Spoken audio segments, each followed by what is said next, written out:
Welcome to the channel, bringing a real-world perspective to the real-world whiskey consumer. And welcome back to another Topical Tuesday video where we like to start conversations with you guys, the whiskey community.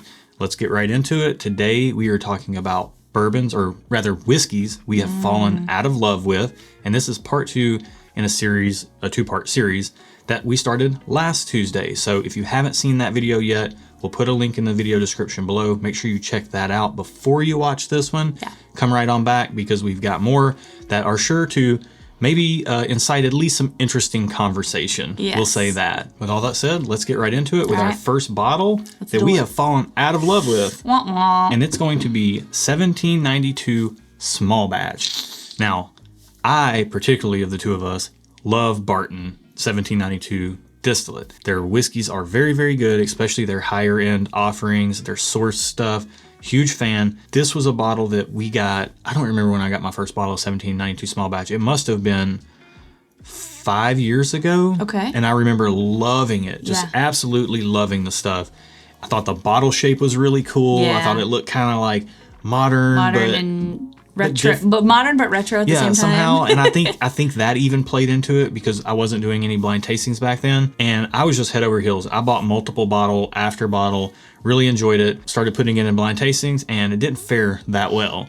And over the years, we've had a few bottles still, and it ended up being our decanter whiskey because we thought it would be a good approachable pour for guests, but we just never found ourselves reaching for it very much. And then when that ran out, we didn't buy another bottle for a couple of years. It's been a couple of years we've been without a bottle of this. Recently bought this one to do some stuff for the channel with, put it in some blind head-to-heads and things like that because it is such a popular product. We wanted to see how it stacked up. Yep.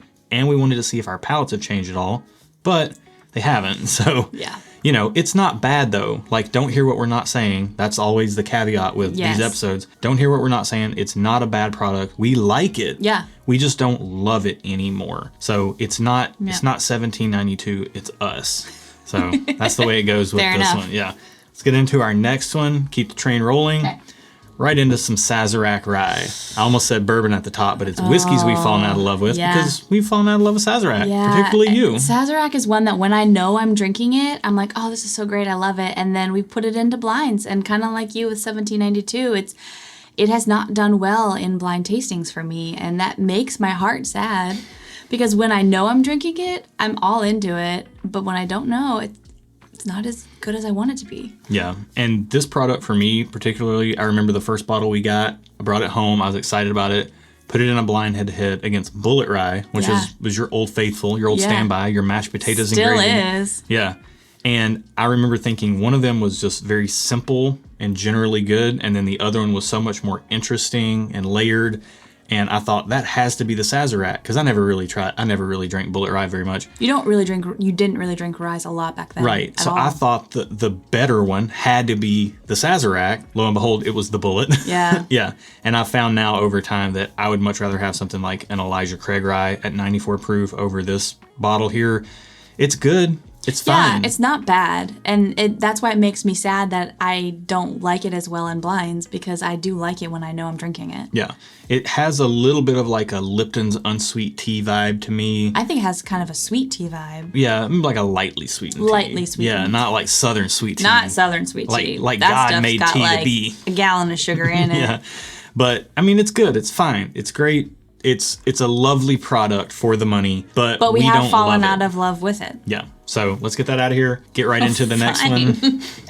Be that way. And E.H. Taylor Small Batch is next. And in this list, Buffalo Trace has taken a little bit of a beating from us because we've just found out through blind tastings that as hyped up as this stuff is, it's just not really to our flavor profile. Yeah. Exactly. E.H. Taylor Small Batch is a fine product. I like it. I like having a bottle around, but in blind tastings, it just doesn't impress me. Yeah. And honestly, we can just take the small batch bottle and have it represent the entire E.H. Taylor line because the straight rye was something that I was trying to find for you, being the rye lover. Yeah. And we ended up actually having a sample of it in a blind flight against a few other things. And it didn't even win that blind. But then separate and apart from that, we had a Russell's Reserve 6-year single barrel rye. And we liked it better than all the other pours. And that Russell's Rye is cheaper than this. Yeah. Much easier to find than this. And you know what? That seems to be the case with Buffalo Trace products for us on the whole. We like them well enough in a vacuum, but if they start getting compared to things, it's just They don't stand out. It's a little too well. They stand out in the sense that they're generally sweet and more simple. Yeah, and you don't like the extra sweetness. They stand out for reasons that aren't to our palate. Right. You don't like the extra sweetness. I don't like things too sweet. I don't necessarily like the simplicity or the fruit forwardness of them. I like it a little bit darker and richer than that. You're a dark and moody boy. Yeah, exactly. If you couldn't tell. So, as good as the stuff is, like, I don't love it anymore. Yeah. And I actually don't hunt it. With that said, I think it's kind of the perfect transition to our last bottle. All right. And it's going to feel like we're picking on Buffalo Trace, but we're not. Wait a minute. Hold up. Stop the train. Hold up. Wait a minute. This is not George T. Stag as itself. This is a representation of all hyped up bottles. Oh. So, plot twist. Yeah. So George T. Stag is great. It's a great bottle. I do love it. But I don't love the Buffalo Trace Antique Collection on the whole. Okay. We've had enough of them. We've had them in blind flights. We've had them or blind samples rather. Yeah. And they don't particularly impress any more than a lot of other things. Yeah. This has lost to multiple different pours. It has not fared well in blinds for us. It comes across great, but not appreciably better than things you can find on the shelf for $60 or $80, like Elijah Craig Barrel Proof, or a really good single barrel pick of a Russell's Reserve or Wild Turkey Rare Breed or something like that. Jack Daniel's Barrel Proof. There's a lot of high proof pours that can go toe to toe with Buffalo Trace's Antique Collection lineup. It's not that they're the same, but they're just different. They're still good. Just like this is good. And hyped up bottles on the whole, I mean, you were never really on board with all that. No, because they cost a lot of money. Well, they cost a lot of money, and they cost a lot of hassle to get your hands on. And I am anti-hassle. Yeah, and I've come around to that. I should have a shirt that just says anti-hassle. Yeah.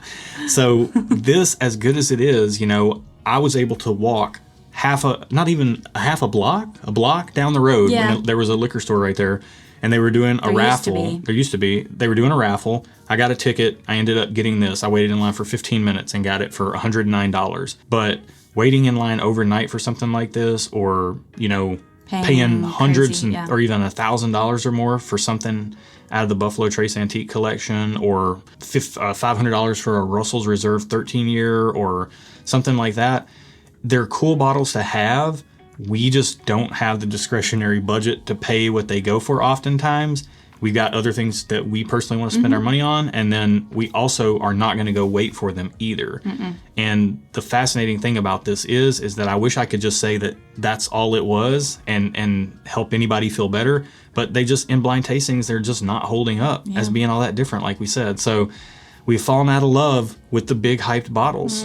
Thanks again to Horses and Bourbon for this topic idea. Yeah. This was a really great one. It was. We might continue to do these in the future. And if you watch part 1 and this part, let us know where you agree, where you disagree. Yeah. Let us know bottles that you've fallen out of love with. And if you like this video, if you like these 2 topics or these 2 videos and this one topic, then let us know, because if you do, we can do more of these in the future as we continue, as our blind tasting format here continues to just destroy the hopes and dreams of bottles left and right. So if you like it, give us a like, give us a subscribe if you like the style of content. Before we get out of here, we're going to leave you with some other stuff that brings us some joy in our lives. If you have Instagram, or if you don't have Instagram, get somebody's login. You can be like me and just make Josh show you. Right. So tell Josh that he has to show you. Yeah. Check out the account Eggs Tyrone. And what this account is... We'll put a link to it in the description. Okay. Yeah. What this account is a guy who takes clips of people dancing, and then he samples in other music that fits the same tempo, the same beat pattern. But it's like not the same style that these people probably were dancing to. Exactly. And I think the one that really caught my attention was this guy who was doing some clogging, and it was funny to see the whole thing play out. Yeah, it's so funny. And he does a good job because he mixes the audio that he overlays to sound like it's playing in the environment that the person that you're seeing is in. So if they're in a big hall, it sounds kind of echoey. Yeah. And if people are clapping, he even does the claps. He's very good at what he does. Yeah. And he brings joy to our life. And I want him to bring joy to your life. Yeah. So we've got that down in the video description below, leaving you guys with a little happy before we get out of here. And I forgot to say hit the bell. We live stream once a month. Yeah. Tickle our bell down there. We're going to get out of here. Be good to each other. And until next time, cheers. Cheers.